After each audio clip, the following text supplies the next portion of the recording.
the Shabbat day, Shabbat Shalom. Baba Kusha, grab that bag from her. Pass it. The water.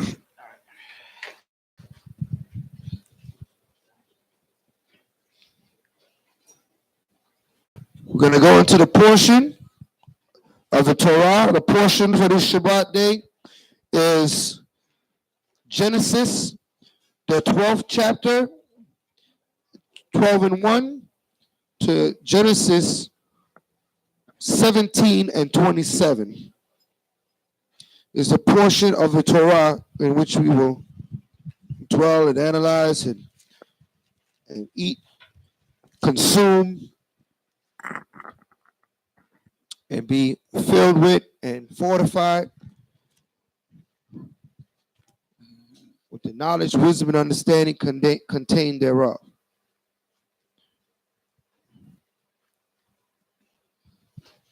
Well, to start out, we're going to get Colossians 3, verse 17. Giving all praises to the Most High in the name of the Mashiach Yahushua.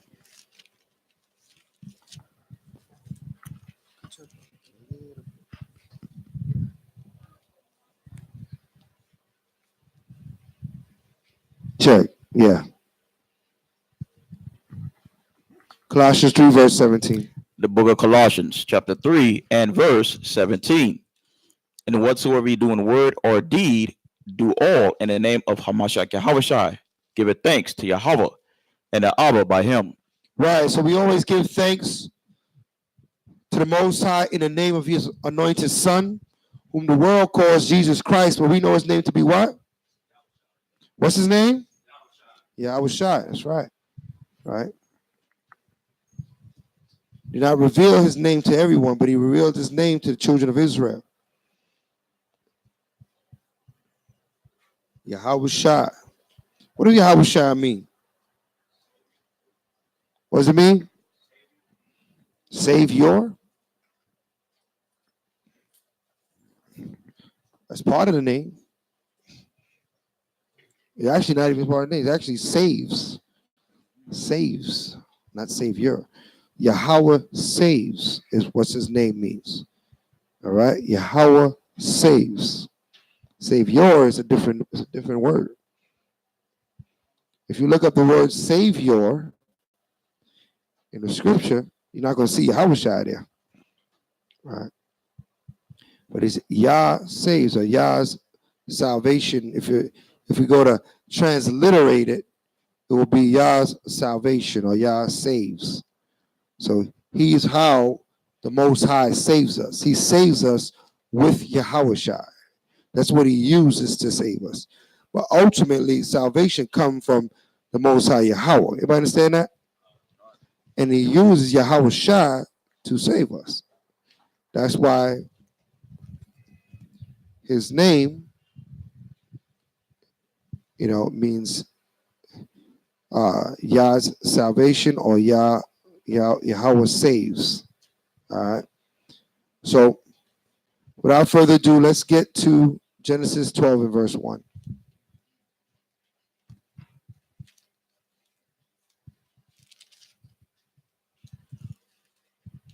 The book of Genesis, chapter 12 and verse 1. Genesis 12 and 1.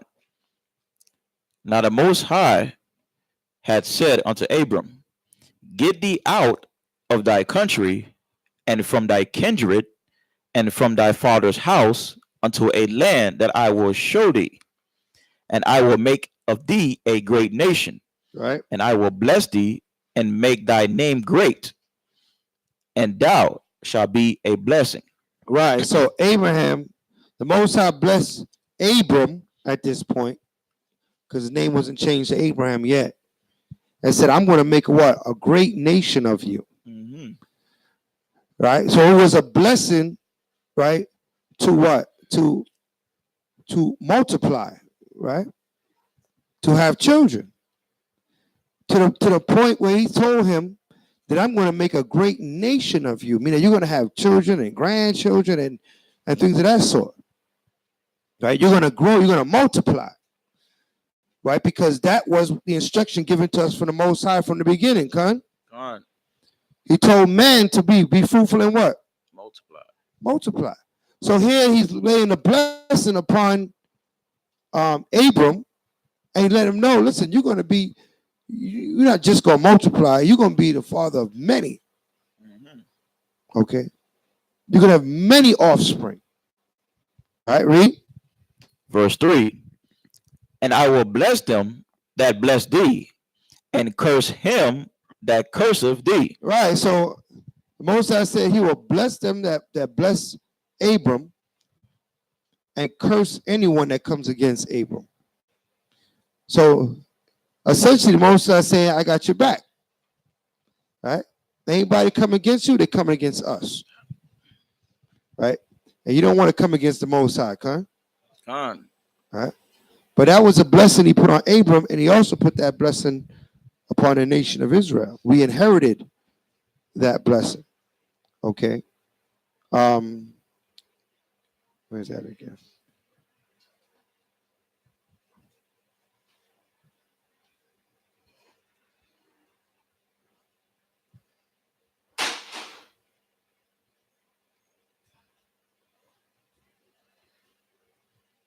Hold on a second. You can read on, read on. Okay. The book of Genesis, chapter 12, and verse 3. And I will bless them that bless thee, and curse him that curseth thee. And in thee shall all families of the earth be blessed. So Abram departed, as the Most High had spoken unto him, and Lot went with him. And Abram was 75 years old when he departed out of Haran. Right. And Abram took Sarai, his wife, and Lot his brother's son, and all their substance that they had gathered, and the souls that they had gotten in Haran. Mm-hmm. And they went forth to go into the land of Canaan. And into the land of Canaan they came. Right, come on. And Abram passed through the land unto the place of Shechem, unto the plain of Morah. And the Canaanite was then in the land. And the Most High appeared unto Abram and said, unto thy seed will I give this land. And there builded he an altar unto the Most High, who appeared unto him. Mm-hmm. And he removed from thence unto a mountain on the east of Bethel, and pitched his tent, having Bethel on the west and Hai on the east. And there he built an altar unto the Most High, and called upon the name of the Most High. Of Yahweh, come. So he built a temple Come. marking this area. So he's at Bethel. All right. Beth in Hebrew means house. Right? All right. El or Al means power. Right? So the house of the Most High, he would say. When he said Bethel, it means the house of the Most High. Later on, this area is called what? Bethlehem. Okay, right? Later on, you're going to find, as you go to the New Testament, you'll see, oh, this is Bethlehem, the same area. So right now, he's traveling through our area, but it's not called Israel yet. Israel has not been created yet, but it's always been the same lands we travel through, even before it had certain names. All right? Abraham was laying the groundwork for what Israel was going to do. Already putting his mark on certain areas. Later on, as a nation, we're going to inherit these same lands. Okay, so he's calling it Bethel, which means house of Yahweh, house of the power. Okay, read on. Verse 9. And Abram journeyed, going on still toward the south. Uh-huh. And there was a famine in the land. You got a map for me yet? Okay. And Abram went down into Egypt to sojourn there, Uh-huh. for the famine was grievous in the land. So now he says Abram went down into Egypt. Down represents a certain direction. What direction did he go? South.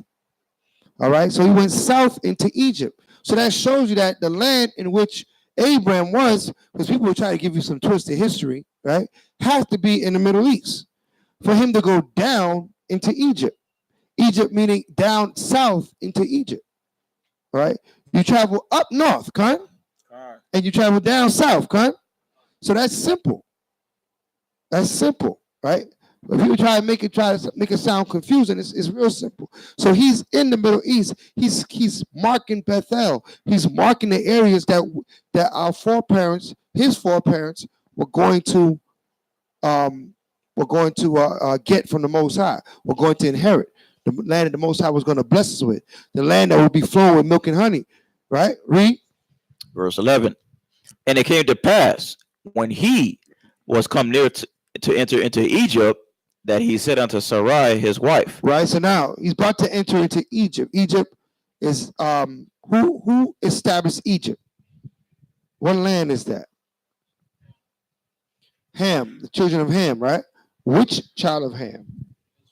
Mizraim. Okay. So Mizraim is in that land, right? They're calling it Egypt because this is the way it was translated, but this is the land of Mizraim. Mizraim. Okay, that's the children that's there. Okay, of Ham, the lineage of Ham. Read on. Behold, now I know that thou art a fair woman to look upon. Therefore it shall come to pass, when the Egyptians shall see thee, that they shall say, this is his wife. And they will kill me, but they will save thee alive. Well, why would they kill him for his wife? Why would they kill him for his wife? They understood what? Adultery. How is that the Mizraim understood adultery? Where did they learn this from? They learned it from Ham. Where did Ham learn it from? Noah, right? Because Noah kept what? Right. We know Noah kept the commandments. We have that locked from last portion, right? That Noah, we established that in the last portion, that Noah kept the commandments. Now, if you keep the commandments, who are you going to teach it to? You're going to teach it to your family, to your children. All right? You're going to teach it to your children. This is the orders that was given to the Most High. Hold that. And give me Deuteronomy, the 4th chapter.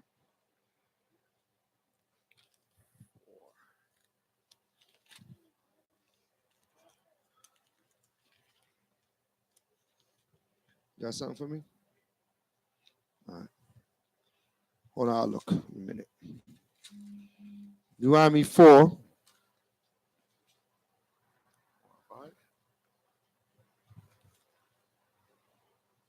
Yeah, come. Deuteronomy 4, verse 5. The book of Deuteronomy, chapter 4 and verse 5. Behold, I have taught you statutes and judgments, even as the Most High my power commanded me, right? That ye should do so in the land whither ye go to possess it. Come on. Keep therefore and do them. Read. For this is your wisdom and your understanding in the sight of the nations. Come on. Which shall hear all these statutes and say, surely this great nation is a wise and understanding people. Right. For what nation is there so great, who have Yahweh so nigh unto them, as the Most High our power is in all things that we call upon him for? Come on.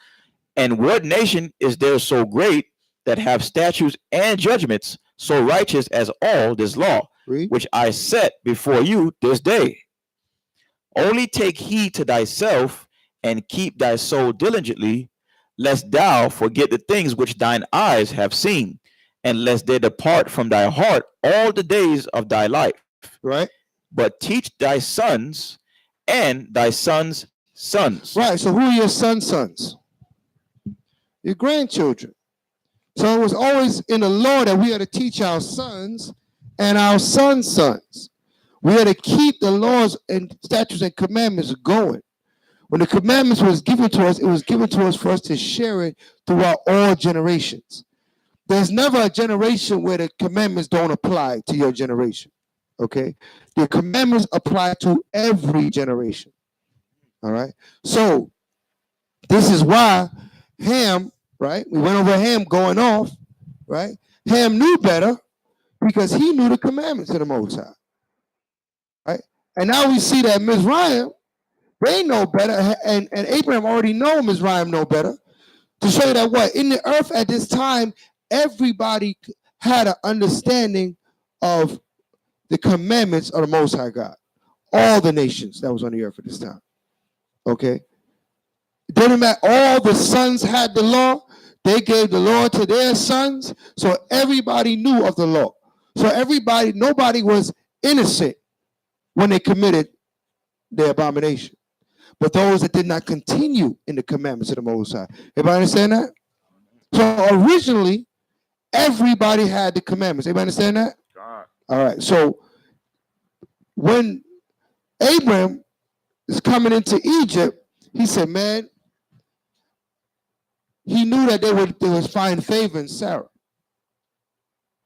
So because he knew that they was wicked too, and they knew the commandment.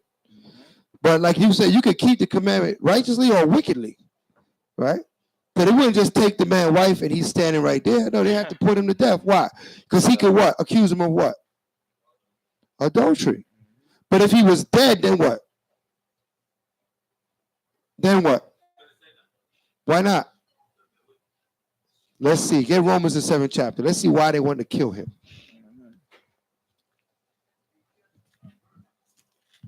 Or murder him. Either way.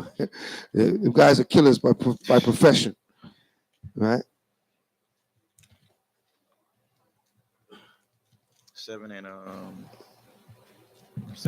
Yeah. All right. The book of Romans, chapter 7 and verse 1. Know ye not, brethren, for I speak to them that know the law, right? How that the law have dominion over a man as long as he liveth. Right, read on.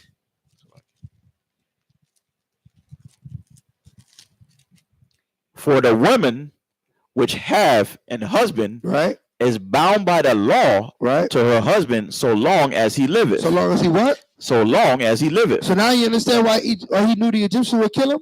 Mm-hmm. Because so long as he got breath, he know that woman, they know that woman is bound to him so long as he's living. Yeah. So they what? Well, I have to end his life. If they want to take your wife, he had to kill you. Right? It's simple, but that just shows you that they had an understanding of commandment. Okay? That they had to put this man there, or else he'll be an accuser. All right? You can't take the strong man's house unless you first bind the strong man. Right? So you got to take the man out of the way. Then you could take his wife away. All right? So let's go back now. The book of Genesis, chapter 12 and verse 12.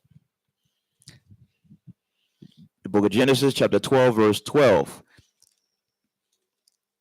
Therefore, it shall come to pass when the Egyptians shall see thee, that they shall say, this is his wife. Right.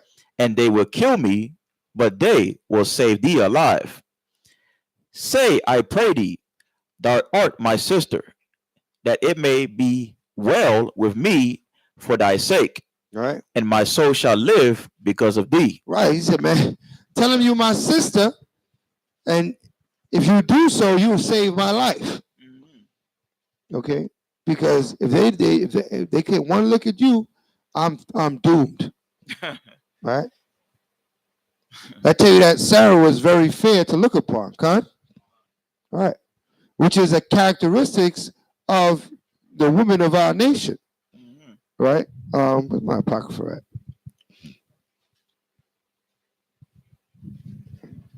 Slakia. Is that your apocrypha? Yeah. You can give me that in Judith 10:19. Yeah. Oh man. All right. Judith 10 and 19.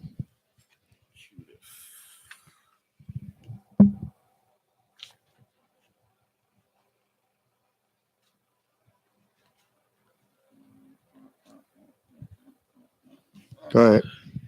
The book of Judith and the Apocrypha, chapter 10 and verse 19. Judith 10 and verse 19.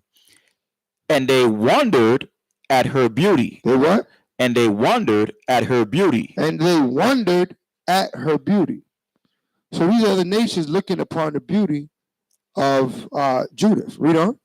And admired the children of Israel. And they what? Admired the children of Israel. Read on. Because of her. Because of her. Mm-hmm. They said, man, the children of Israel, they are, look at her. They admired the children of Israel when they saw her. Read on. And every one said to his neighbor. What they say? Who would despise this people? Come on. That they have among them such women. Such what? Such women. Such women. Read on. Surely it is not good that one man of them be left. Right. Who being let go might deceive the whole earth. Right. So he said these people are better than us. Just by looking at the woman, they're like, oh, listen, what nation is this that got women like this? Right? They haven't seen a woman like that. So showing that the other nations, they had women, but they didn't look like our women. Everybody understand that? God. All right. So they were wondered at her beauty. All right. So this is characteristic of the daughters of Zion, of the children of Israel, our women. So Abram knowing this, he said, listen, when these Egyptians see you, I'm doomed. Okay? So we got to come up with a plan. All right? They're not going to let me pass. And it was what? Why was he going into Egypt again? Who remembers? Huh? Famine. What does that mean, a famine? A severe lack of food. Everybody understand this?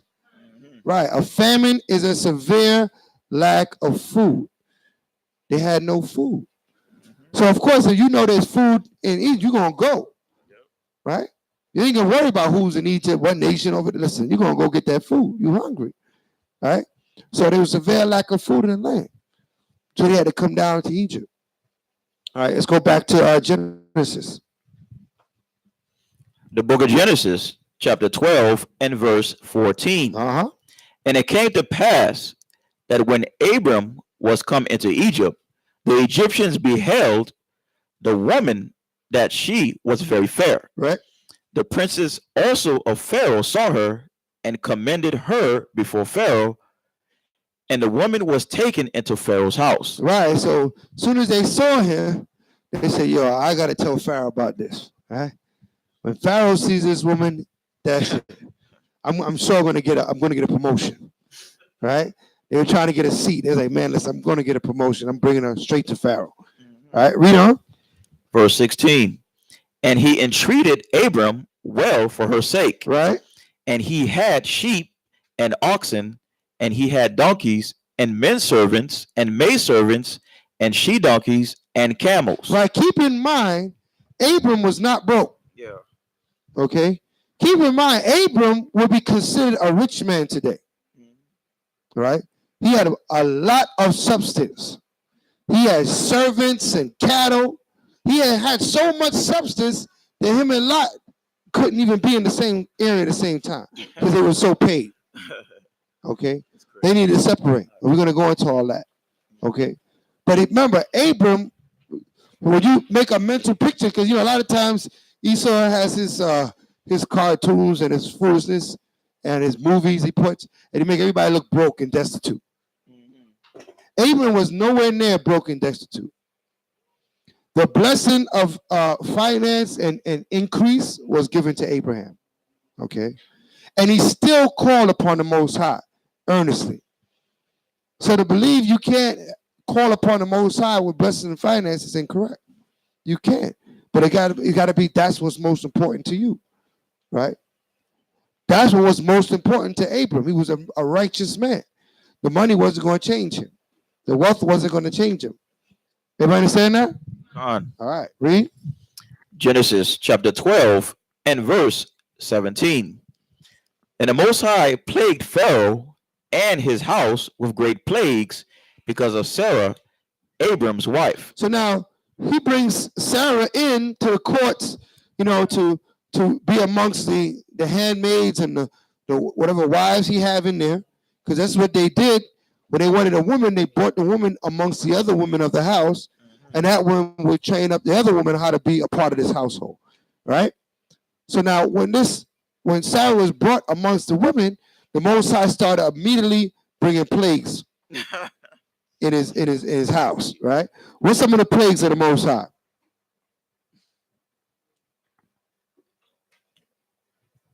What's some of the plagues that the Most High is known about? What plagues you known from the Most High?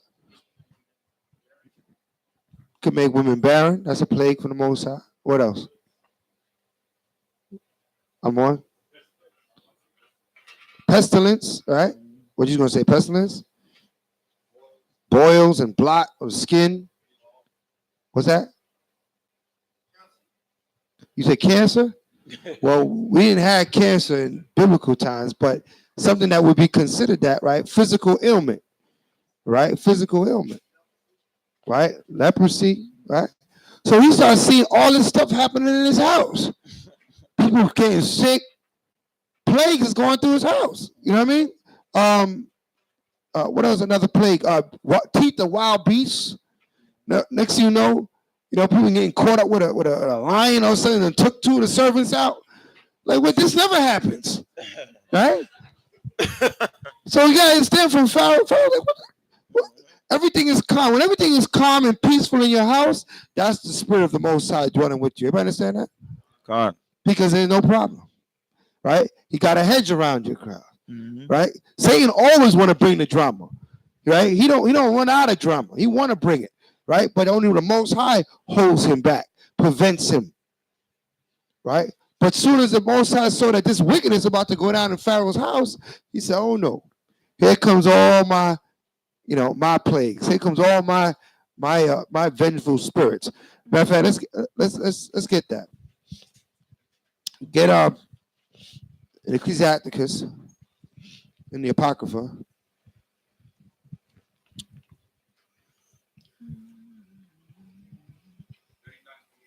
39? Yeah. 39:28. Huh.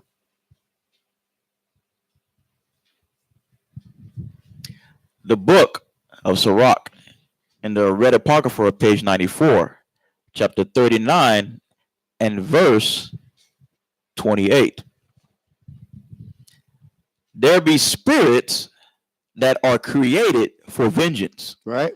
which in their fury lay on sore They strokes. do what?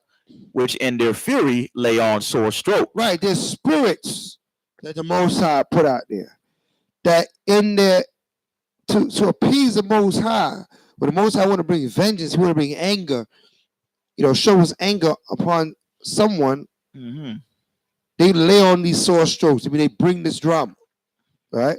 Let's see what they do. Read. In the time of destruction, Right? they pour out their force and appease the wrath of him that made them. Right. So you start seeing things get destroyed. These spirits are there and they're making the Most High happy. What does it mean to appease? What does it mean to appease? Satisfy. They satisfying the Most High when they destroy stuff. Right? Read on. Fire and hail and famine and death, all these were created for vengeance. Right? Teeth of wild beasts and scorpions, serpents, and the sword, punishing the wicked to destruction. Right? They shall rejoice in his commandment. They shall what? Rejoice in his commandment. They happily bring this upon you. They said they shall rejoice. So when the sword is coming and people are getting killed and death is among us, what are these spirits doing? Rejoicing. Okay? They are happily bring forth the vengeance of the Most High God. All right? Read on. And they shall be ready upon earth. Right? Come on. When need is. And when their time is come, they shall not transgress his word. Read. Therefore, from the beginning, I was resolved and thought upon these things and have left them in writing. Right. So what? He left this so we understand this. Teeth of wild beasts, fires, destruction. That's from the Most High. That's plague from the Most High. So now, go back now to Genesis. How did Pharaoh realize there's a plague in his house? Why? Because things just start happening. Everything was smooth. Next, you know, this one got killed. This one died. The beast bit this one. The plague on this one. This one got some sickness. Mhm. Right? All kind of things start back to back to back. All right. Let's read. The book of Genesis, chapter 12 and 17. And the Most High plagued Pharaoh and his house with great plagues because of Sarah, Abram's wife. Right. And Pharaoh called Abram and said, what is this that thou hast done unto me? Right. So Pharaoh figured it out. You know what I'm saying? He went to his spiritual advisors, and they straight said, it's this woman that you were brought in here. There's sin in this woman. So they figured it out. They said, wait a minute. That's probably his wife or something. Right? And this is why the Most High coming down on us like this. Okay, read. Why didst thou not tell me that she was thy wife? Right. Why saidst thou, she is my sister? So I might have taken her to me to wife. Right. Now, therefore, behold thy wife, take her and go thy way. Right. He kicked him out. He said, y'all got to go. Y'all bring all kind of plagues to my house with this nonsense. You tell me this is your sister, this is your wife.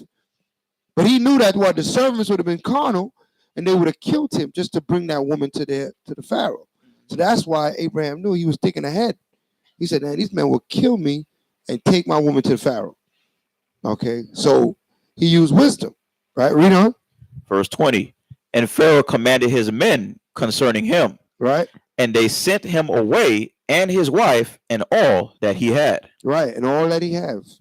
Sent him and his wife away. Right, and this would stop the plague. This would stop, the drama from his house. All right, read 13. Genesis 13 and 1. And Abram went up out of Egypt, he and his wife and all that he had, and Lot with him into the south. Right, and Lot also was with him. So he had all his possessions and Lot, his whole company left out of Egypt. Read on. And Abram was very rich in cattle and silver and in gold. And he went on his journeys from the south even to Bethel, unto the place where his tent had been at the beginning, between Bethel and Hai. Right, so he went back to the land in which he labeled Bethel. What did Bethel mean again? House of the Most High, house of power, right? So he went back to Bethel. You turn this thing off, man. It's like that. He went back to the house of Bethel, where he labeled the land that he labeled the house of Bethel, right? With all his riches intact. He said he had gold, silver, cattle, servants. You know what I mean? He was paid. Abram he wasn't struggling at all, but he didn't have food. That means you can have all this substance, and if you don't have food, there's a problem, right? You got the money, but you ain't got the food. You got to go where there's food is and purchase the food. So he went down to Egypt to purchase food in Egypt. Okay. Dive.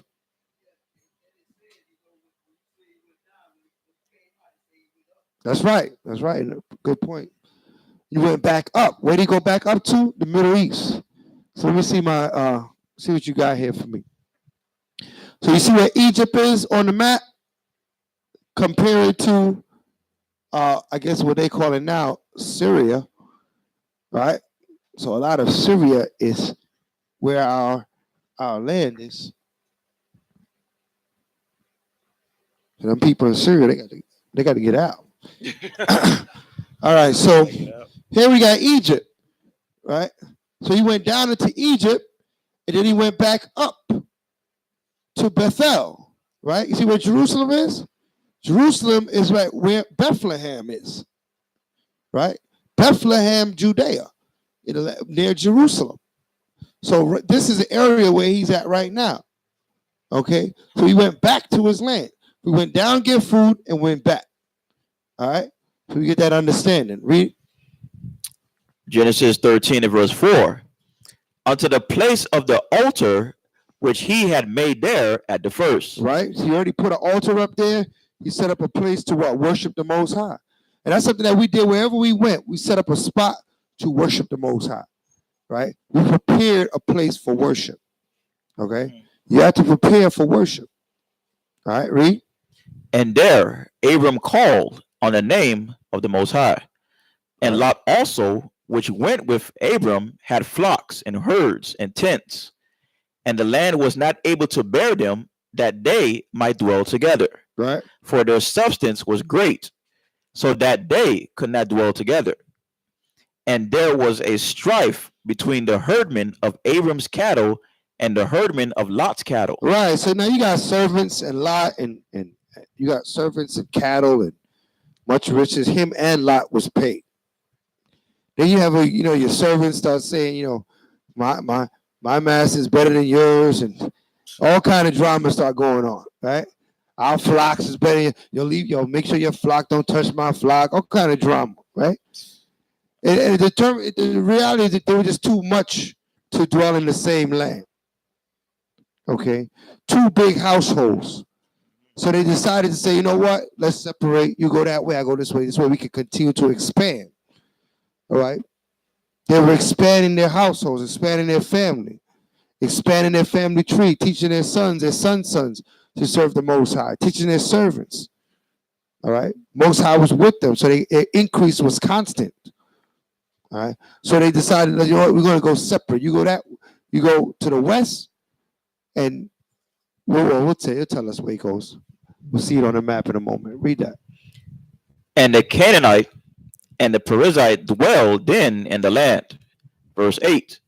And Abram said unto Lot, Let there be no strife, I pray thee, between me and thee, Right. and between my herdmen and thy herdmen, for we be brethren. Right.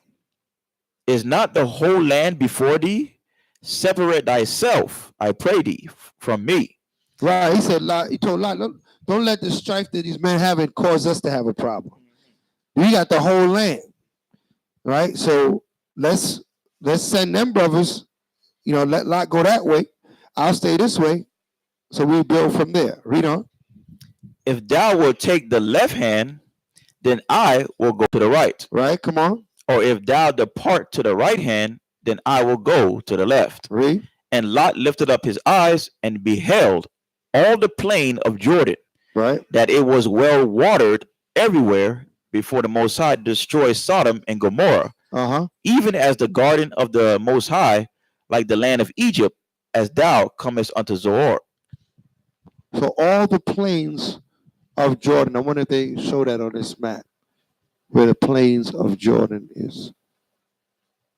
All right. Or Sodom. This map doesn't have that label.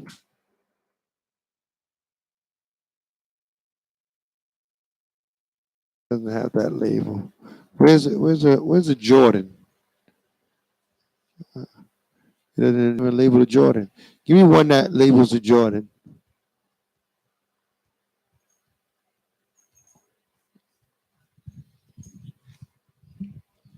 So we can get an idea of where Lot decided to travel to. This map is funny because it gives you land of Edom. I guess it starts from that point in time. We're before all that. So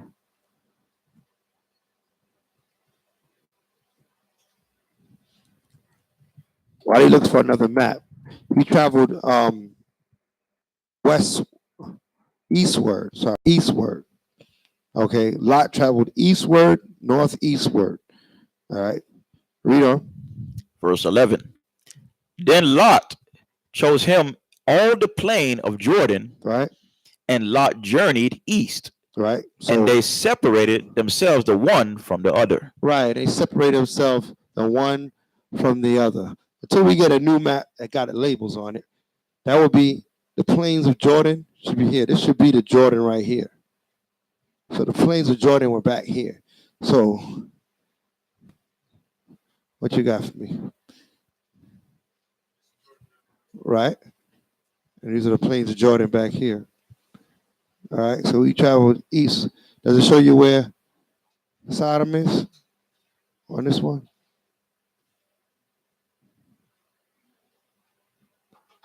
Doesn't give you the land of Sodom on this. But say he's in this area here, right, in the plains of Jordan. All right, read. Verse 12. Abram dwelled in the land of Canaan, Right. and Lot dwelled in the cities of the plain and pitched his tent toward Sodom. So the land of Canaan is going towards the coast. All right. So, where in this map, on the map that's up there, it would be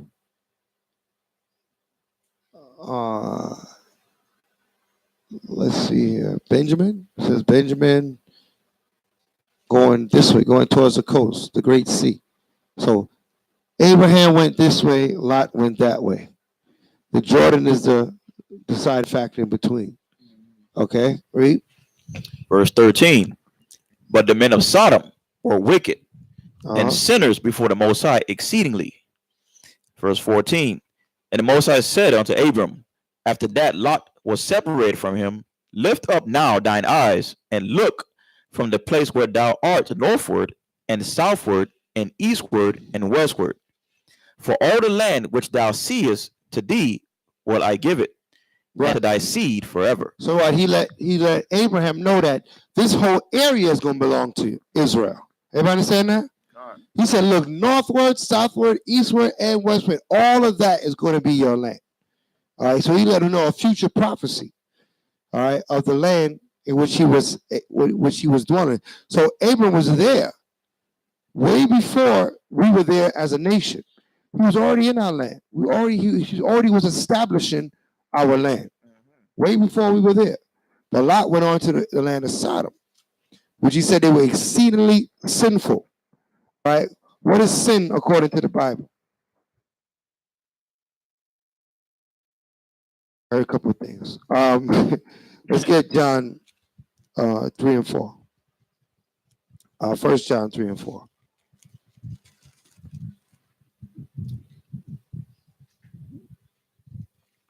The book of 1 John, chapter 3 and verse 4. Right. Whosoever committeth sin transgresseth also the law. Right. For sin is the transgression of the law. Sin is the transgression, the breaking of God's commandments. Read on. And ye know that he was manifested to take away our sins, and in him is no sin. Right. So we're talking about Yahushua, Christ, who the world calls Christ, was manifested to take away, the sins of the nation, that we might have a place of repentance, right? That we may be able to get forgiven, that we may be able to reconcile, right? Jump down to the 8th verse. Verse 8. He that committeth sin. He that what? He that committeth sin. Come on. Is of the devil. Is of what? Is of the devil. He that commits sin is of the devil. So now you're going to understand how do they end up destroying Sodom and Gomorrah. This is all wickedness, and the devil dwelling in that land of Sodom. What you got for me? Come on. Okay. So we got the south part of the Dead Sea, which the Jordan goes into the dead, and then that's the south part, and you got Sodom. See where it's a real close shot, but you can compare this to the other maps, so you can show them exactly where that's at. Right. So that's down in this area here. Right. This area here. Okay. This is where Sodom is. Sodom and Gomorrah. All right. Sodom and Gomorrah. So towards the bottom of the Dead Sea. To this day, stuff cannot grow in Sodom. Sodom is a wasteland still. Right. Right. To this day, it's still a wasteland. All right. So that's right here. Say it louder. Yeah, those 5 cities. Yep. Yep, 5 cities. So that whole area right here. Next to Moab, This was all Sodom and Gomorrah. All right. So let's read. Is it still going to be what? No, it's going to be, we're looking for a new heaven and a new earth. All right. That's a whole nother, we got to, it's a whole nother situation there. When Most High cleanses earth, all these former things will be passed. Right. Right now we're going to history.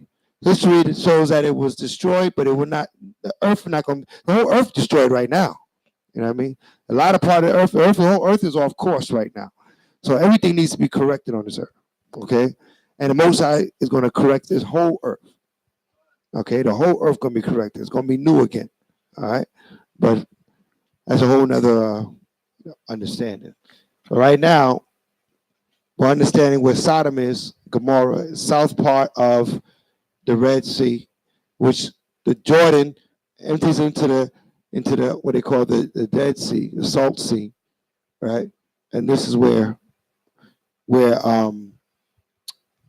Lot went with his family and his entourage. He had a great company with him too. He had much cattle and servants, and he was a rich man as well, Lot, along with Abraham. So Abraham went towards the coast, and Lot went on the east side of Jordan or of the Salt Sea. Read. And John? No, we done on John. Let's go back to Genesis. Okay. The book of Genesis, chapter 13 and verse 16. Uh-huh. And I will make thy seed as the dust of the earth, so that if a man can number the dust of the earth, then shall thy seed also be numbered. Come on. Arise, walk through the land in the length of it, and in the breadth of it, Right. for I will give it unto thee. Right. So he let him know, Abram, walk all around this land. All right. Walk all around the land. Move Sodom, like so we can look at the land that Abram was walking around. Just put him on that side. There you go. See that land? All that land next to the Great Sea. All that land going from top to bottom. He said, walk all through there, the length and the breadth. Right? North, south, east, and west. Because that's all going to end up given to you and your seed, Abraham. For your seed is going to be like what? Like the dust of the earth. You cannot be numbered. All right? The children of Israel cannot be numbered. Everybody understand that? It's 12 tribes. Today, because of the 12 nations, we're so much in number. We look like we 12 nations in number. And that's one out of that, out of that blessing given to Abraham. All right, let's read. Verse 18. Then Abram removed his tent and came and dwelt in the plain of Mamre, right, which is in Hebron, and built there an altar unto the Most High. Right, so the Mamre is right there, Abraham's residence. Everybody see that? On the west side of the Jordan. Okay, it's the west side, that's the east side. The west side of Jordan, Mamre, which is in between the Salt Sea and the Great Ocean, or the Great Sea, which is called the Mediterranean Ocean today. All right, read. Genesis 14 and 1. And it came to pass in the days of Amaraphel, king of Shinar, Arok, king of El Lasar, Chador Lamer, king of Elam, and Tidal, king of nations, that these made war with Berah, king of Sodom, and with Bershah, king of Gomorrah, Shanab, king of Admah, and Shemeber, king of Zeboim, and the king of Bela, which is Zoar. Right. All these were joined together in the vale of Siddim, which is the Salt Sea. 12 years they served Chador Lamer, and in the 13th year they rebelled. And in the 14th year came Chedorlaomer and the kings that were with him, and smote the Rephaims and Ashtaroth, Carnaim, the Zuzims and Ham, and the Emims and Shavah, Karath Tahim. So there's all wars amongst who? Who are all these people that's warring right now? They all are one people. They all Ham, Yeah. right? All of them are Ham that's warring right now. They're having tribal wars within their own people. All right, they're fighting for land, for a structure, because different than the nation of Israel, when the heathen ruled over each other, they ruled over each other with might. All right, hold that. Give me Leviticus. 25.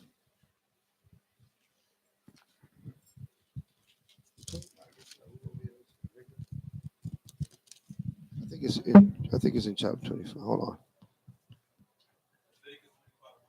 43? Okay, come. Yeah, there it is. The book of Leviticus, chapter 25 and verse 43. Start with 42. 42. For they are my servants, Right?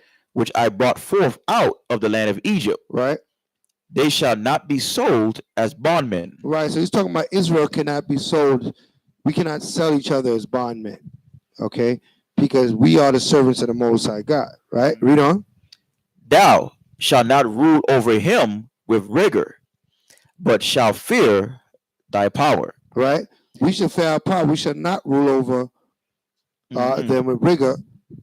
Right? Read on. Both thy bondmen and thy bondmaids, which thou shalt have, shall be of the heathen that are round about you. Right. Of them shall ye buy bondmen and bondmaids. So, like, there's a verse that says that the heathen rule over one another in rigor.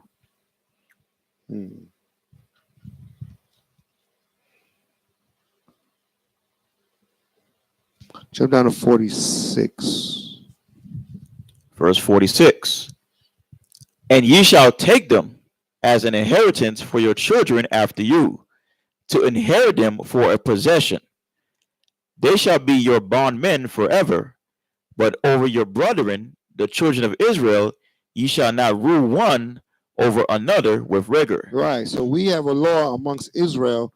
We cannot rule over one another with rigor. So the nations, that's how they got their kings. Their king were the one that killed the most of them. They fought against each other, and then whoever was a top man, he became the king. And everybody be trying to take him down. Right? They show you that in that movie. What was that movie? Black Panther. Right? Didn't I show you that in Black Panther? That is a custom of the heathen. Right? That whoever is the top man is the one that the warriors, and war against each other. And if you can kill him, then you can take his spot. If you can't kill him, he got the spot. All right. We how do we determine who is our rulers amongst us? By the Most High God. He set up who was over us. We recognize that the Most High was with a man. If the Father was with that man, then we would follow that man. Why? Because ultimately we'd follow the Most High. Right? He would set up our head, not because this man was more warriors than another man. Okay? That wasn't how we as a nation dealt with things. That's how the heathen dealt with things. All right? They looked for the mightiest and coldest man to be their leader. Okay? But our leaders were set up by the Most High, who was anointed from the prophets to be the king. That's who will be the king. All right? Yeah. Yeah, I was just about to call it. All right, give me that. All right.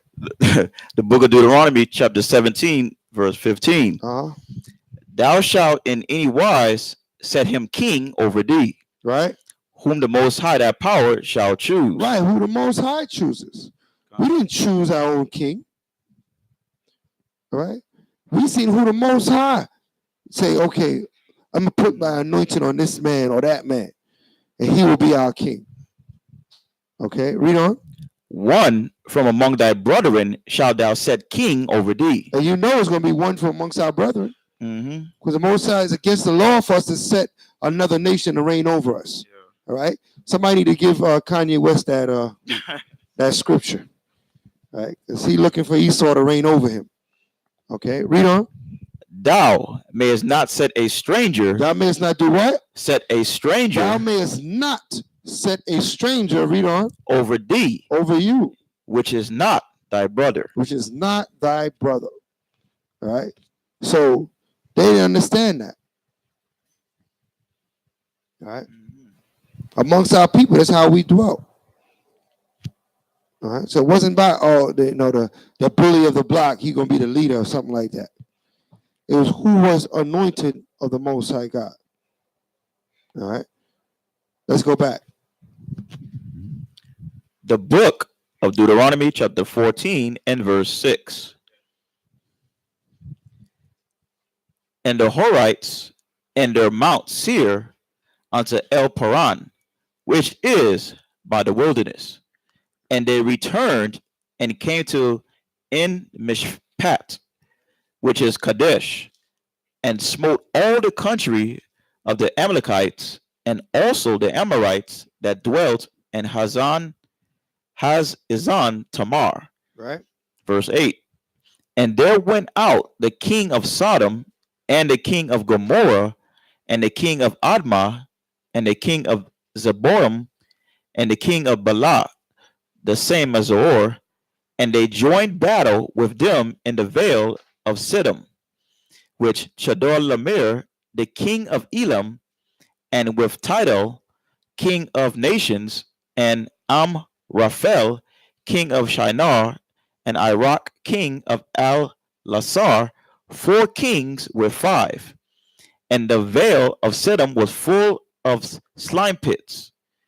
And the kings of Sodom and Gomorrah fled and fell there. And they that remained fled to the mountain. Right? And they took all the goods of Sodom and Gomorrah and all their victuals and went their way. And they took Lot, Abram's brother's son, who dwelt in Sodom, and his goods, and departed. And there came one that had escaped and told Abram the Hebrew, for he dwelt in the plain of Mamre, an Amorite, brother of Ishcol, and brother of Aner, and these were confederate with Abram. Right. So what? One got away and went to tell Abram what was happening in Sodom. That they fell in war, and not only that, they tried to steal one of Lot's sons. So that's family right there, right? So we know when somebody roll on family, what's about to go down, right? All right, that's family they took. They took one of Lot's sons. What? You know what I'm saying? that's when the story has to take action, right? They may have heard rumor of the wars going on over there. It wasn't really affecting Lot and his family, okay. Yeah. But when things affected Lot and his family, so I don't know. Now things going to have to change, right? Read on. Verse 14. Uh-huh. And when Abram heard that his brother was taken captive, he armed his trained servants, right, born in his own house, 318, and pursued them unto Dan. So what kind of servants were they? What kind of servants? Trained servants. To tell you that what? Even in our times of peace, we had men that was amongst us that what? They were what? Trained for what? For war and battle. Trained for war and battle. Right? So we have to understand not because we're not at a time of war that we don't train. We're trained to be prepared. You never know. If these men were not trained and they were, we at peace now, we good. Now when a battle come up, they're not ready. But we had men amongst us that was trained for war and battle. They were ready to go forth and execute. Whatever judgments that the Most High put in their hand to execute. All right, read on. Verse 15. And he divided himself against them, he and his servants, by night, and smote them. Right. And pursued them unto Hobah, which is on the left hand of Damascus. Come on. And he brought back all the goods, and also brought again his brother Lot, right, and his goods, and the women also, and the people. He went and got everything. right? He went over there and got his trained men, went over there and cleaned house. Got everything back that they would try to take. Got his brother, got Lot, got everything. Said, no, I'm taking everything. All right? And no one could stand up against Abraham's trained men. Why? Because not only were they trained, physically trained, but they were also what? The Most High is with them. So it takes both. It takes you to be ready and the Most High to be with you. Everybody understand that? Khan. All right. It takes that combination to be great. And you got to be ready, right? And then give your honor to give the honor to the Most High when you roll out. All right. Read on. Verse 17. And the king of Sodom went out to meet him after his return from the slaughter of Chedorlaomer, Yep. and of the kings that were with him at the valley of Shavah, which is the king's dale. And Melchizedek, king of Salem, Right. brought forth bread and wine, and he was the priest of the Most High power. Right. Now Melchizedek was the priest of the Most High power. Right. King of Salem. What does Salem mean? Peace. The king of peace. Who is this now? Right. He was the priest in this time. He was a high priest. Right. Huh? What place? Huh? Jerusalem. Right. Jerusalem. Yeah. Is how do you, what do you say when you say Yerushalayim? Is really so we mixing two words together. Yerushalayim. What are we saying about that? What are we saying? What does that mean? Yerushalayim. It's two words. It's got Yerushalayim, huh? Not the house of peace. Does that be Bethel Shalom? Huh? No. Not city, dwelling. Or you can say dwelling of peace. Or air, you can say like dwelling of peace. Yerushalayim. Okay? It's not city, not land, not house. All right? So to say he was the peace of Shalom, because that's what they're really saying. We automatically say, oh, that's a place, Salem. That's not what this verse is talking about. It's not talking about a place. Melchizedek was the priest of Shalom, right? Meaning that he was the king of peace. Peace as in peacefulness, as in no war, as settling the war, no destruction, right? Not an actual place. All right? Read on. We're going to see more about that. We're going to get more into that. The book of Genesis, chapter 14, and verse 19. Uh-huh. And he blessed him and said, Blessed be Abram of the Most High power, possessor of heaven and earth. Right, come on. And blessed be the Most High power, which have delivered thine enemies into thy hand. And he gave him tithes of all. Right, and then Abram gave him tithes. So Abram recognized that this man was what? From who? From the Most High. Abraham, when you give tithes towards the Most High. Everybody understand that? That's where you give your tithes towards the Most High. If there's a man, if there's an instruction or an instructor that you think is from the Most High, this is where you give your tithes to. Okay? So Abraham gave tithes to this man, Melchizedek. Why? Because he understood that he's from the Most High. He's a messenger from the Most High. All right? Hold on. Let's get Romans now. Huh? What you got? Okay. He said 1 through 10. Hebrews 7, 1 through 10. 1 through 10. Let's get Hebrews 7, matter of fact.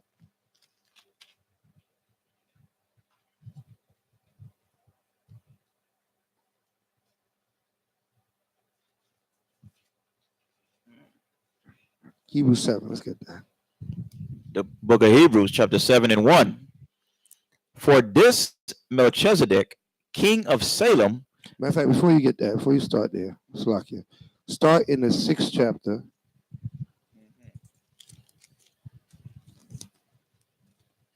And 19. The book of Hebrews, chapter 6, verse 19.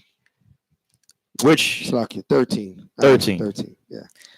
For when the Most High made promise to Abraham, right? because he could swear by no greater, he sware by himself, right? saying, surely blessing I will bless thee, and multiplying I will multiply thee. Right. So this is what the Most High told onto what? Onto Abraham, that he's going to multiply, make him above many nations, right? Make his seed multiply on the earth. Read. And so, after he had patiently endured, he obtained the promise. Uh-huh. For men verily swear by the greater, and an oath for confirmation is to them an end of all strife. An end of what? All strife. So now, what's the end of all strife? That means what? An end of all strife. The oath that he gave unto Abraham that there's going to be an end of all strife. What is this talking about? No what? All war. Right. No more fighting. Right. Correct. All war. No strife. No one coming up against nobody. No hand against hand. Nobody, no wars. Nobody coming to attack. Okay. Read on. Verse 17. Wherein the Most High, willing more abundantly to show unto the heirs of promise the immutability of his counsel, confirmed it by an oath. Come on.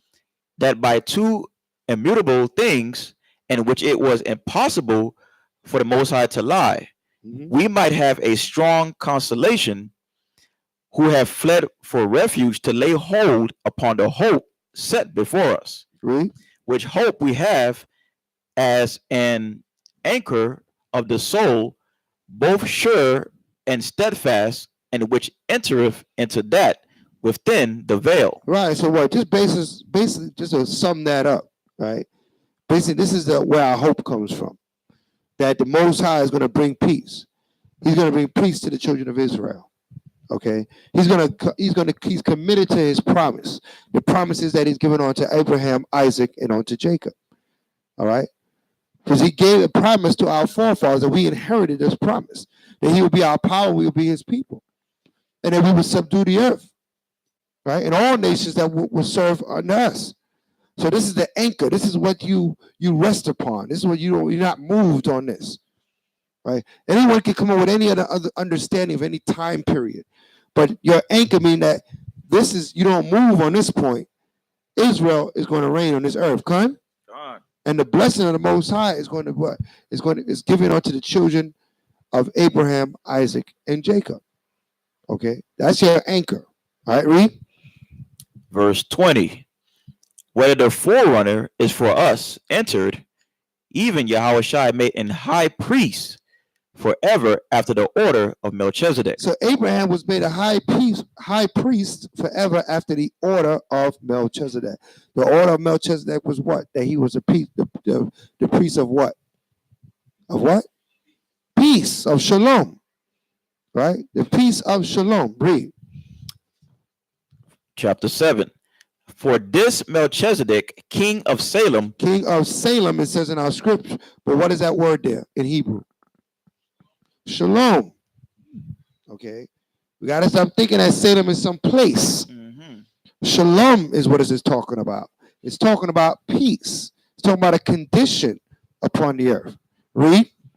Priest of the Most High Power, who met Abraham returning from the slaughter of the kings and blessed him. Right. So Abraham was coming back from doing what? Well, the scripture just said it was a war, but he slaughtered them dudes.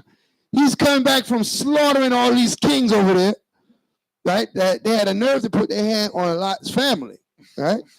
They had their wars going on, but when they touched Lot's family, that was a problem. So he went with his trained men, right? Him and his trained men, and they made a slaughtering over there. To the point where he came back with all their goods, maybe even took some of their goods too, right? Right, he took it all and came back. And the Most High sent Melchizedek to meet him in the way, on his way back. All right, read. Verse 2. To whom also Abraham gave a 10th part of all. Right, he gave what? What's a 10th part represent? Tithes, man. Right, he gave him what? He blessed him with these tithes. Why? Because he recognized that he was from the Most High God. And when we give our offerings, when we give our spiritual offerings and our tithes, you always got to give it towards the Most High. Okay, there's alms, there's doing good deeds, there's charity. Those things are important too, and that you give to your fellow brother, sister, someone that's in need, that's good too. But when you give your alms, your tithes, that's towards the Most High. Everybody understand that? That's for the Most High's work to be done. Okay, that's where you give that section to. All right, so it's separate from your, helping your brother out or helping somebody out, or those things are good as well. But there's a certain offering that goes towards the Most High and towards His work. Read. Verse 2. To whom also Abraham gave a tenth part of all, first being by interpretation king of righteousness. King of what? King of righteousness. By interpretation, king of righteousness. Righteousness is not a place, right? No. No, that's your deeds, your actions. Read on. And after that also king of Shalom. King of Shalom, right? Come on. Which is king of peace. I mean, it's right there. Yeah. Right? It's explaining everything to you. Which is the king of peace. All right, read on. Without father, without mother. Without what? Without father, without mother. So now, if this Melchizedek was a regular king upon the earth, is there any king on the earth that had no father, no mother?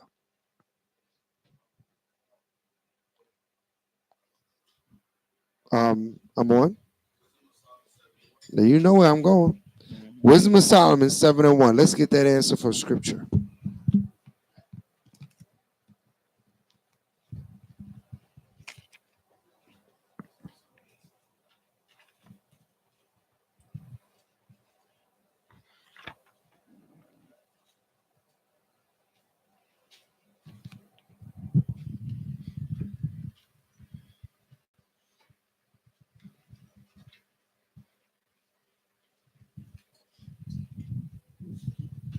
The book of Wisdom of Solomon, chapter page 61 in the Red Apocrypha.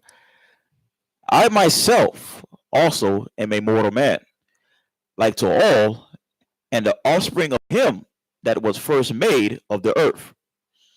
And in my mother's womb was fashioned to be flesh in the time of 10 months, being compacted in blood of the seed of man, and the pleasure that came with sleep. And when I was born, I drew in the common air and fell upon the earth, which is of like nature, and the first voice which I uttered was crying as all others do. Right. I was nursed in swaddling clothes, and that with cares. For there is no king. There's no what? For there is no king. For there is no king. Read on. That had any other beginning of birth. Had any other beginning of birth. So, if there's no king that ever had any other beginning, what is it about this Melchizedek that's different? Quatazar?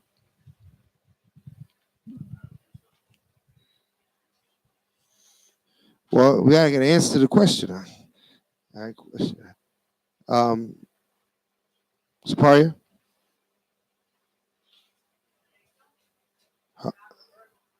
Huh? Say that again. An angel. Or okay. He's an angel or not of birth. Earth. Or not of earth. Okay. Which is basically saying the same thing, because if you're not at earth, what are you? You're an angelic being. There's no people. There's no purple people outside of the earth or on any other planet. All right. So if you're not of this earth, then you are an angel. Right. Go ahead. Dive. He's a what? Be the Most High? Well, everything is of the Most High. Let me see what it says. His parents were unknown. That's an excuse. Well, we know that part. We're going to get there, Hezekiel. Right? But we first got to eliminate all other options. right? Anything that you might have been thinking, or you might have been taught in church, or some explanation, parents unknown, or anything like that, right? He was sent by the Most High God. It might seem like he was dealing with a man, but he wasn't dealing with a man, right? He wasn't dealing with a man, all right? Melchizedek came in a man's form, but he wasn't dealing with a man, all right? Quite so. What does that say?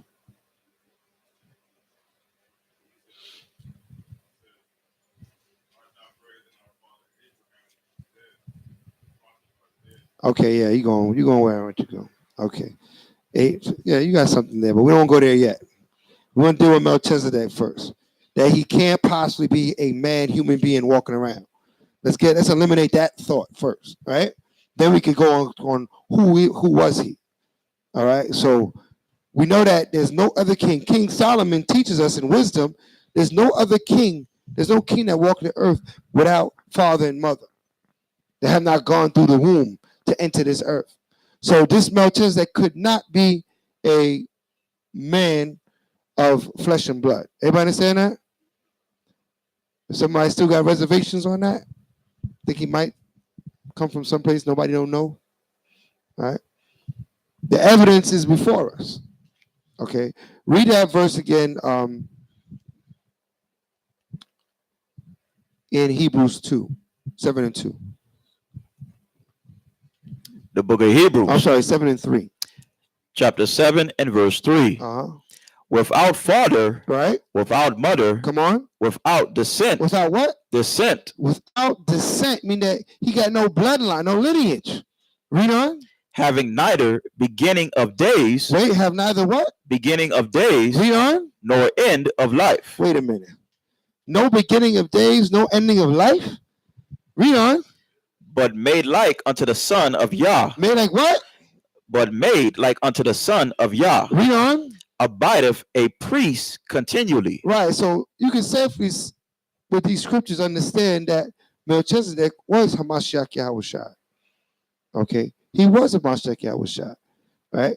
And we're going to prove how he dropped little clues on that in the scripture. Mashiach dropped clues. Now we go to John, right, 8 and 56.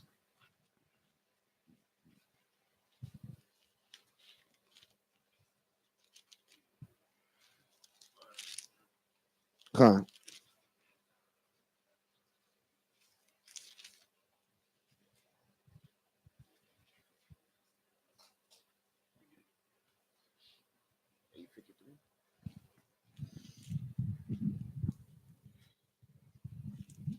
The book of John, chapter 8 and verse 53.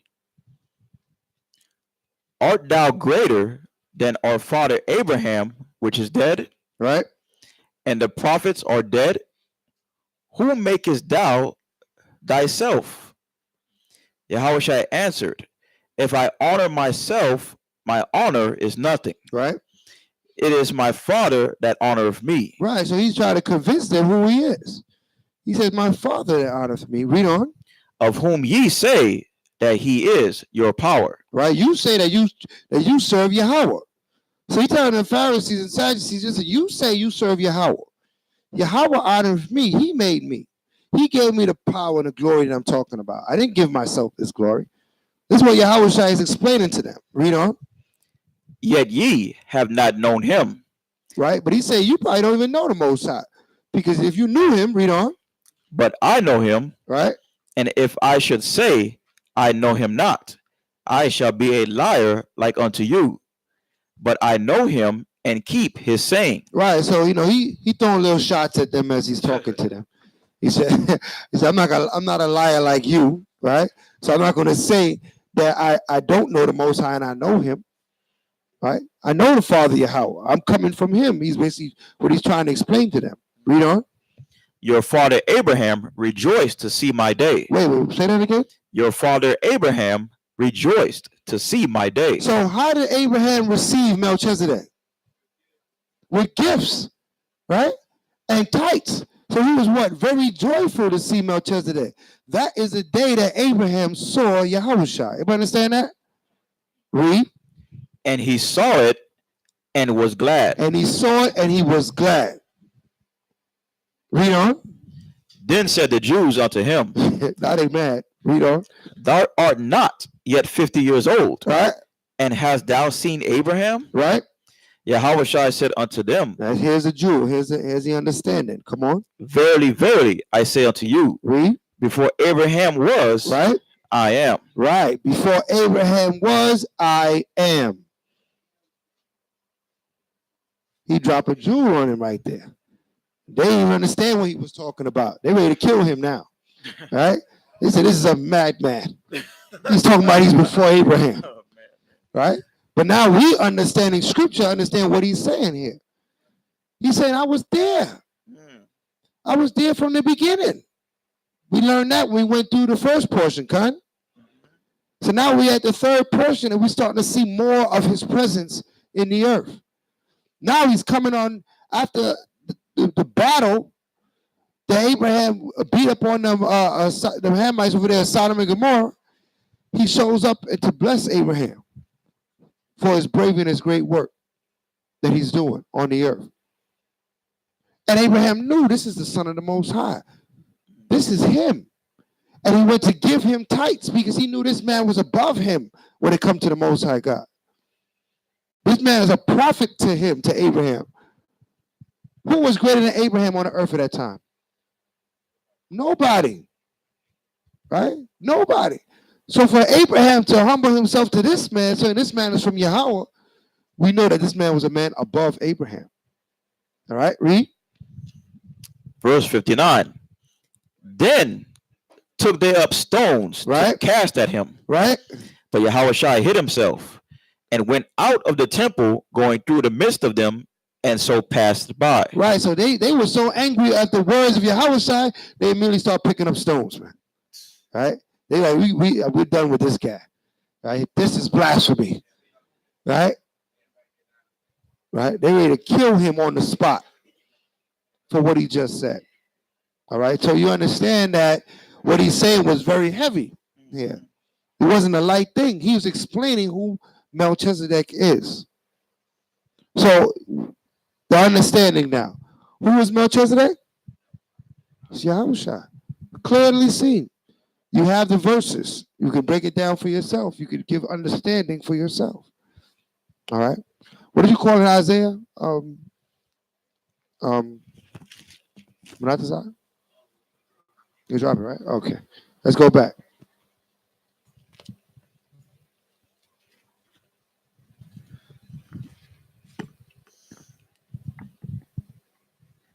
You can read on in Hebrews 7. But we're going to go back to Genesis. We got to finish this chapter. The book of Genesis, chapter 14, and verse 20. And blessed be the Most High Power, which have delivered thine enemies into thy hand, and he gave him tithes of all. Right. And the king of Sodom said unto Abram, give me the persons and take the goods to thyself. Right. And Abram said to the king of Sodom, I have lifted up mine hand unto the Most High Power, the possessor of heaven and earth. Come on. That I will not take from a thread even to a shoe latchet, and that I will not take anything that is thine. Right. Lest thou shouldest say, I have made Abram rich. Right. So he said, no, Sodom, you can take back all that belong to you. I don't need any of your stuff. Because he wanted to what? Thank Abram. And said, well, listen, you could take the people, take the goods, just leave the people. He said, no, I'm not taking none of your stuff. Okay. Because he don't want you to have to say that you made me rich. Abraham was rich already. All right. You don't want to say Abraham who Sodom and made rich. Because that's how it would go down from that point on. So he said, nah, you don't have to give me anything. Right? Read on. Verse 24. Save only that which the young men have eaten, and the portion of men, so like a portion of the men which went with me, right? Aner, Ishkol, and Mamre, let them take their portion. Right. Chapter 15. After these things, the word of the Most High came unto Abram in a vision, saying, Fear not, Abram, I am thy shield and thy exceeding great reward. Right. So he said, right after that, Most High reassured Abram that I got you. Because Abram didn't take the reward of man. Everybody see that? But the reward of the Most High is going to come to Abram. Because he could have took the reward of man at that point. Right? But he said, nah, I don't. Most High going to keep me rich. He going to take care of me. All right, read on. And Abram said, Most High power, what wilt thou give me, seeing I go childless, and the steward of my house is this Eliezer of Damascus? Right. And Abram said, Behold, to me thou hast given no seed, and lo, one born in my house is mine heir. Right. And behold, the word of the Most High came unto me, saying, This shall not be thine heir, but he that shall come forth out of thine own bowels shall be thine heir. Right. So at this point, Abram didn't have any children. He had one born in his house. Eliezer was a servant. And he says, this guy I guess going to be the heir, but he would like to have a child of his own. Everybody see that? And that to pass on this lineage to him. Read on. Verse 5. And he brought him forth abroad and said, Look now toward heaven, and tell the stars, if thou be able to number them. And he said unto him, So shall thy seed be. Right. And he believed in the Most High, and he counted it to him for righteousness. Come on. And he said unto him, I am the Most High that brought thee out of Ur of the Chaldees to give thee this land to inherit it. Come on. And he said, Most High power, whereby shall I know that I shall inherit it? And he said unto him, Take me an heifer of 3 years old, and a she-goat of 3 years old, and a ram of 3 years old, and a turtle dove, and a young pigeon. Right.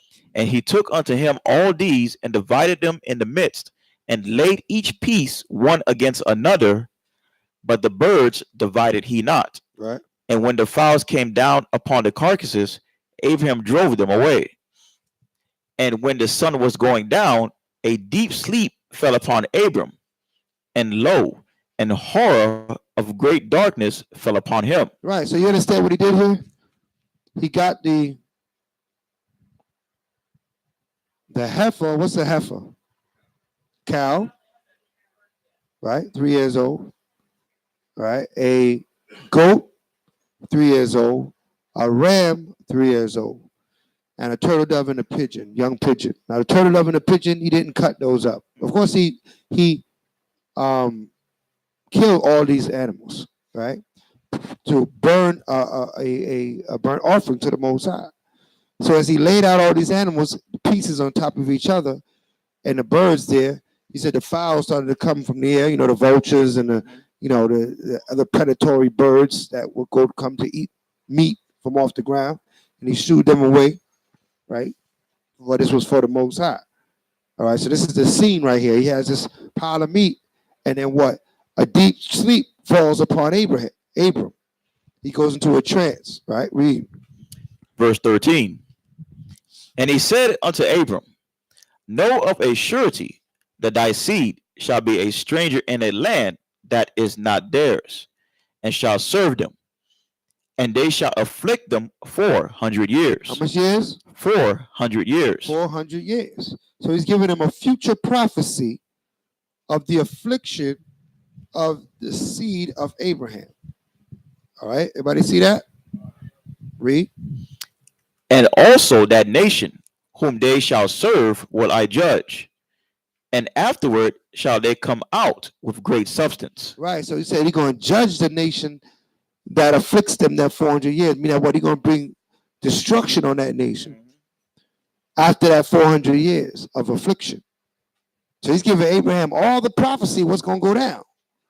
Remember, this is way before Egypt. Yeah. Right? It's way before we went into Egypt. Right? Read on. Verse 15. And thou shalt go to thy fathers in peace. Thou shalt be buried in a good old age. Mm-hmm. But in the fourth generation, they shall come hither again. Right? for the iniquity of the Amorites is not yet full. Come on. And it came to pass that when the sun went down and it was dark, behold, a smoking furnace and a burning lamp that passed between those pieces. Uh-huh. And the same day, the Most High made a covenant with Abram, saying, Unto thy seed have I given this land, from the river of Egypt unto the great river, the river Euphrates. Right. So what? The Most High lighted up that. He burnt up that offering. That fire came from the Most High to burn up that offering. Right. And he let him know, right, that what? You're going to get all this land. Right. All the way to the river Euphrates. Did they show the river Euphrates up there? Yeah, it's too small. Because it would be, Euphrates would be down towards the bottom. You can't see it. All right, read on. Verse 19. The Kenites and the Kenizzites and the Kidomanites and the Hittites and the Perizzites and the Rephaims and the Amorites and the Canaanites and the Girgashites and the Jebusites. Right. All their land is going to be given to you, Abraham. You'll get all their land. Read on. Chapter 16. Now Sarah, Abram's wife, bare him no children. Right.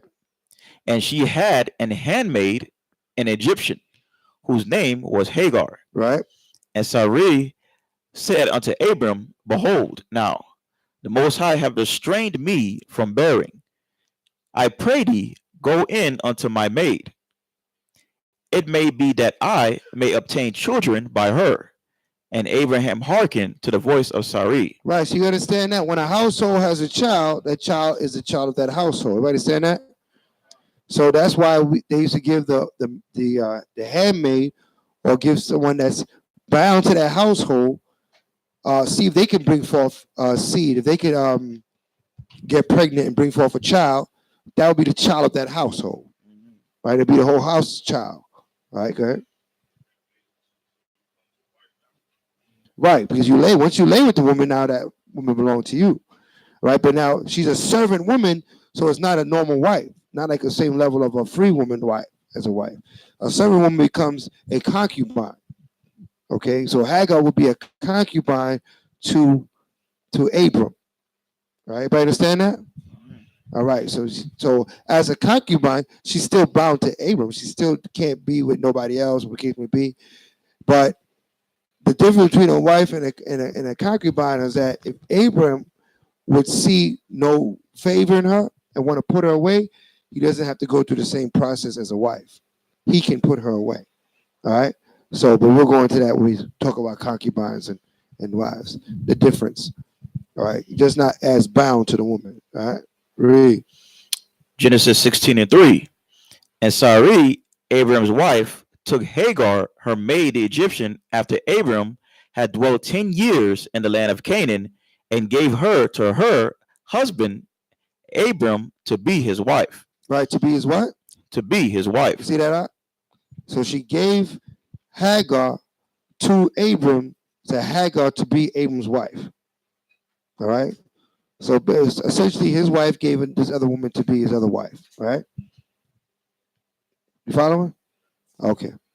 So we go into the legal context, our legal context, what type of wife?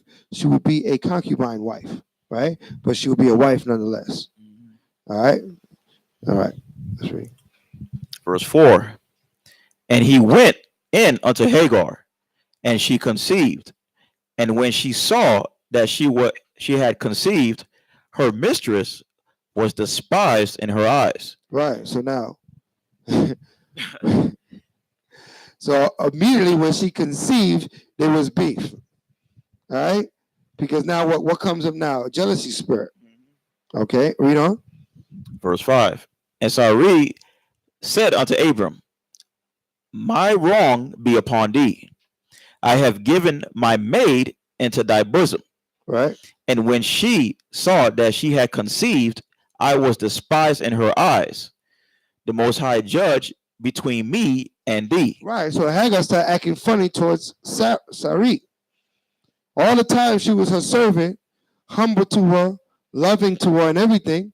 But when she saw she conceived, she thought herself to be better than Sarai. Okay, and now her eyes was like evil towards Sarai, right? But now she having a baby, and Sarai couldn't, right? So right now Sarai is like, man, I should never done this. Now look at how she acting, right? It was all good before, and now she's acting funny. All right, read. Verse 6. But Abram said unto Sarai, Right? Behold, thy maid is in thy hand. What does that mean? Thy maid is in thy hand. You in charge of her. She belonged to you. She acting crazy. That's your maid. Right? Read on. Do to her as it pleaseth thee. Right. If you gotta punish her, you gotta deal with her. Right? Because even though Abram lay with her and she is a wife of Abraham, she's still Sarai's servant still. So she still gotta respect what? Sarai as her master or as the main wife. Right? Read. And when Sarai dealt hardly with her, Right? she fled from her face. Right. So Sarai came down with her, might have put the paws on her. I don't know what she did. Right? But he dealt with her harshly, right? And she fled from Sarai at this point. So Sarai trying to kill me, right? Read on. Verse 7. And the angel of the Most High found her by a fountain of water in the wilderness, by the fountain in the way to Shur.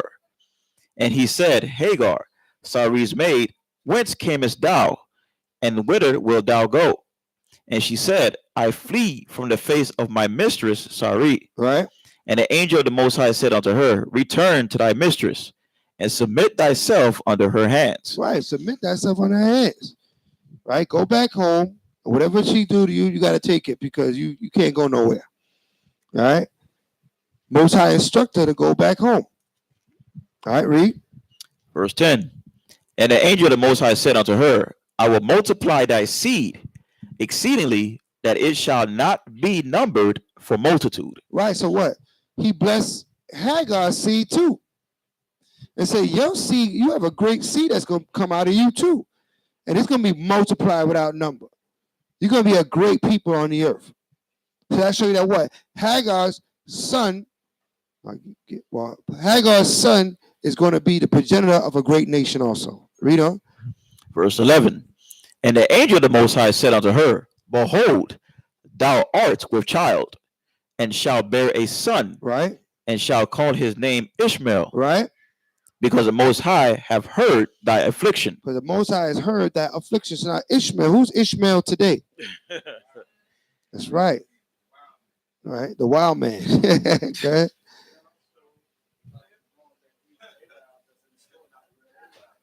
They're not the real Arabs. What are they? Not necessarily. There's no one shade of people. Let's get that thought pattern. Let's deal with that thought pattern one real quick. There's no people that's all the same shade. All right? We have various shades amongst people.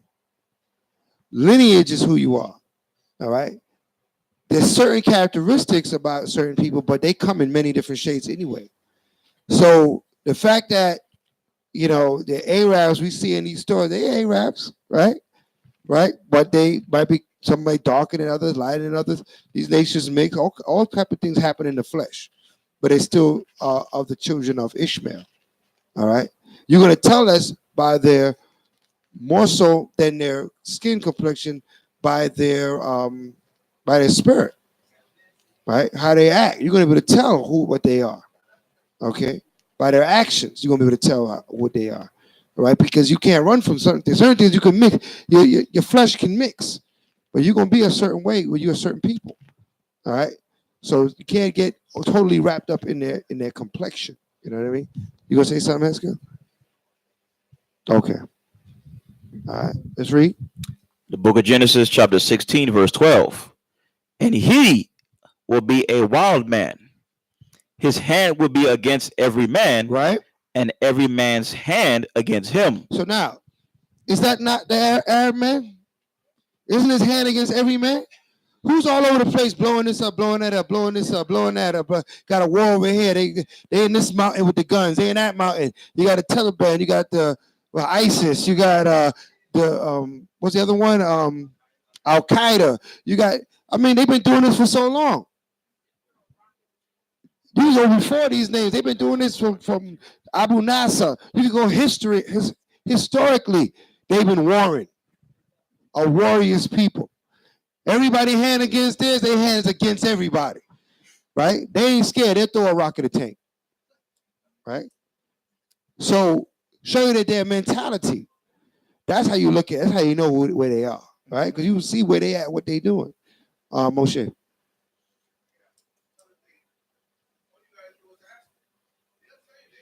That's right. They know they're Ishmael. That's true. They know their history. Yeah, that's right. I think you might be more referring to the Egyptians because Ishmael that moved into Egypt claiming to be the Egyptians, and they ain't the real Egyptians because that's Mizraim. That's not Ishmael. Ishmael is in Egypt, right?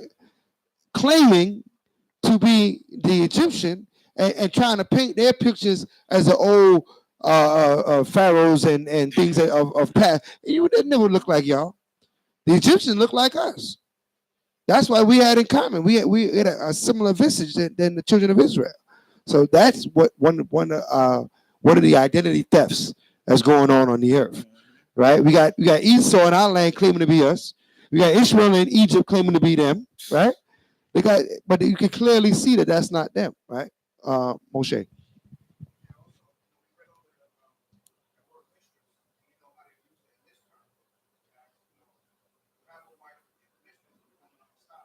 Right, right. But the mistress, yeah, the mistress understanding is the women are mistress to each other. All right, they're mistresses. All right, that's how when you have multiple wives, they're mistresses to each other. That's their relationship. Okay, they're mistresses to each other.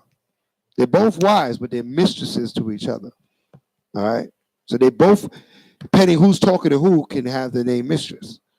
All right, when they dealing with amongst each other, the head wife is the mistress. Oh, you're right. You're right. The head mistress, right? You're right. The head wife is the mistress. All right. So the second wife doesn't. That's the one doesn't have a specific name to her. It's just another wife. But the mistress is the head wife. You're right. Right. Right. So when they and this word is usually used when they're dealing amongst each other. You know what I mean? When she calls her mistress is the head wife. All right. Everybody clear on that? The mistress is another name for the first wife. Okay. All right. Let's read on. Genesis 16 and 12. And he will be a wild man. His hand will be against every man, and every man's hand against him. Right. So Jack, like you say, you can look at the news, world news, BBC, CNN. Right. Like the priest always say, turn off BET and put on CNN and see what's going on around the world. You will see that every hand is against them, and their hand is against every man. Right. Them cats over in Turkey. What they do in Turkey? They done kill somebody. Talking about there was a fist fight. A German. They were in Germany.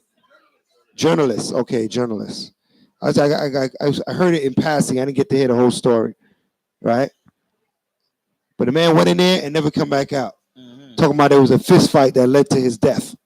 what do you call that? Right? They murdered that dude, right?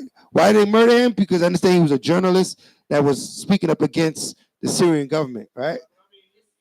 Saudi government. Okay. Right, right, right. So that's they wow. They kill each other. Right? When they He said they need to. you know what I mean? They kill each other. They don't make a difference. Yeah, yeah. Like he vanished. But he was caught on videotape, so they had to come up with an excuse. If it wasn't for that video camera, he'd have just disappeared. Right? But they had to come with an excuse. There, we saw him go in the building. I know you say disappear, but we all saw him go in the building. So you got to come up with something. All right, well, there was a fist fight and he lost. All right? Y'all know they brought him in there and they cut his throat for talking too much. You know what I mean? That's crazy. But the scriptures say he's a wild man. So why are we surprised? We're not surprised. He's a wild man. And he was made to be a wild man. All right, read on. And he shall dwell in the presence of all his brethren. Right, he shall dwell. That's another way of seeing who Ishmael is. He shall dwell in the presence of all his brethren. Right? Where do they live? When they get an area, their people captured the whole area. Okay? All these nations are Iraq, Iran, Syria, Jordan, Saudi Arabia, Pakistan, Afghanistan, right? They all dwell amongst each other, right? When any other nation come in the midst of them, it's a problem, right? Esau over there trying to say he's a Jew, they lighting his behind on fire, okay? So they don't go for nobody else coming around them, trying to claim something, right? They're not going for it. So that is their characteristic, and that's what we can use to find them on the earth. And that goes for all the nations. More so, look at the characteristic of the nation, the prophecy. We know who we are through prophecy, not through skin color. Everybody understand that? We are the children of the prophecy that came to pass. We're the ones that went into captivity. We're the ones that came over here on the ships. We're the ones that were oppressed by Esau. So we know who we are. And it's the same thing we can use to determine who everybody else is too. Okay? We know Esau is the wicked upon the earth. Why? He's the one that painted himself as Caesar Borgia, put up Caesar Borgia and say he's the Christ. Prophecy allows us to know who he is and what he's doing on the earth. Right? The Most High gave us that. Okay? He said, unto us belong but the confusion of faces. All right? So we got to be very mindful of that, knowing who people are through their works. All right? Let's read. The book of Genesis, chapter 16 and verse 13.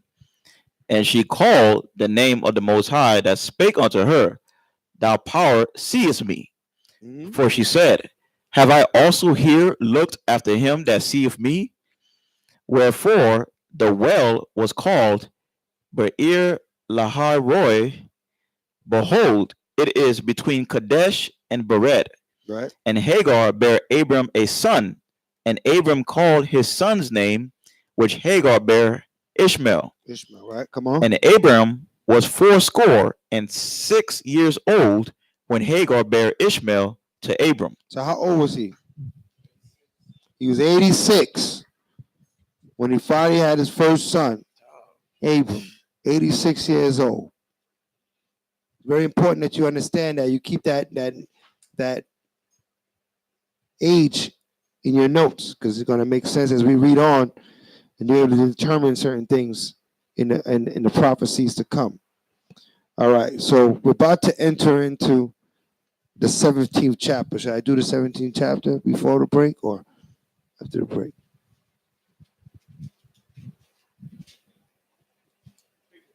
Take the break before? All right, any announcements you want to do in the midday? Midday announcements before we break. None. All right. Some of you might notice, I don't know who noticed, that we put out LOZMG, the music group from Light of Zion, put out 2 songs on YouTube. Did anybody watch those 2 songs yet? Did they take note of that? Are you saying? Yeah, okay. I thought you were going to say something. All right. So, support, the efforts that our brothers is putting on and our sister, right? And maybe we have some more sisters that's going to get involved with bringing forth the music. The music is important for the nation, right? It's another way of reaching and teaching our people. So we're going to put this music out. We're going to continue to put it out. We're going to actually put out maybe a couple songs every week. You know what I mean? And there's an album that's pretty much prepared, and we're going to keep pushing. All right. Does anyone here have musical talent and they wish to get involved? Right. They can see me. They can see Karash and let them know. Karash, raise your hand. Right. You can see him or see myself, and you can get involved in the group, in the music, and putting the music out for the nation of Israel. Okay. All through our history, we used music as a people to praise the Most High, also to what? To subdue spirits. Okay. David was known for playing what? The harp. And when he played, it was such in a way that it soothes spirits. So music is very powerful. So we're putting this music out so we can start to help our brothers and sisters' minds be encouraged to make righteous decisions. Because the music is going to put forth righteousness. Con? All right, so just keep that in mind. We got the music coming out. 2 songs came out this week. Support the YouTube. We have a YouTube that's for the music, aside from our regular YouTube. I believe it's called, what is it called? The Light Zion Music. The name of the other YouTube, right? The Light of Zion Music. What's it called? Right. The Light of Zion Music on YouTube. So subscribe to that as well if you're a subscriber to our regular YouTube, right? But we're gonna be releasing the music on both, for a while until it builds up more momentum. All right, so be encouraged and be cognizant of that. What else we got coming up? I believe that date is it set pretty much for the summit.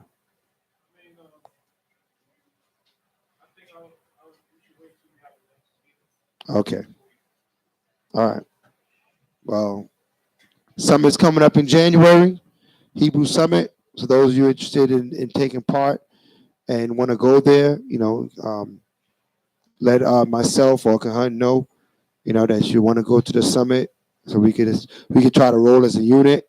Those that's going to be representing a lot of Zion, Khan, right, and make our presence known out there in the Hebrew Summit. Um, Everybody should know who don't know yet. We have class on Wednesday night now. A Wednesday night class is for everyone to come through. It's a Wednesday Wisdom right here from 6 to 8. So it's an earlier class than normal. So, make sure you make it out to Wednesday Wisdom from 6 to 8. We have Lapalao teaching Friday class. If you see on the board in front here, that kind of information, you just can't get that anywhere. All right, Lapalao, we're going into chronology. We're going to get the dates and times of events concerning Israel from the beginning all the way to the end. So you should have a timeline, coming to Friday class. So Friday class is very crucial. You come out Friday if you're going to understand the history, all right? Or you log in or come out if you're going to understand the history of your nation. This is your history. You go all through school, they teach you what? American history, European history, right? You trying to stay awake in those classes, right? This is your history. You got to know your history, right? You got to know where you're from to understand where you are and where you're going. Gun? All right, so make sure you make it out to Friday class. Offerings, tithes and offerings, the boxes in the back against the wall. Don't forget to bring forth your tithes and offerings. If you don't have cash and you want to give tithes and offerings, we now have a cash app. Okay, the THEELOZ $THEELOZ. Right? You will see the name Shalamah pop up. That is the cash app for the school. All right? That is where tithes go for the school. $THEELOZ. You put that in your cash app, you're going to see Shalamah pop up. All right?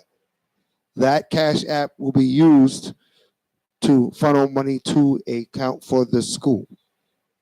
Okay? So if you can't make the cash donation, you're not here, maybe you're online, right? You can still donate via the Cash App. Okay, it's set up, it's ready to go, it's operating. All right.